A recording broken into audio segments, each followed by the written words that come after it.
reaction dito. Ha? Kay Palalat, mayroon din siya, iba ang tawag niya dito sa babaeng na to. Ha? Parang pakakang, pukakang, ano ba yun? Basta mayroon siyang tawag dyan. Kaya ako naman sa kanya, tawag ko ay si Palalat. Kaya, Palalat, nangyari sa'yo? Ha?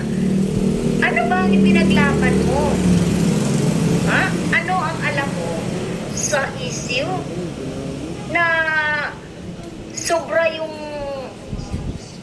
galit mo ata dito kay Beyonce? Ha, Palalat? Pati palipad. At may tawag ka kay Beyonce? Palipad queen. Oy, Palalat, naiinggit sa palipad.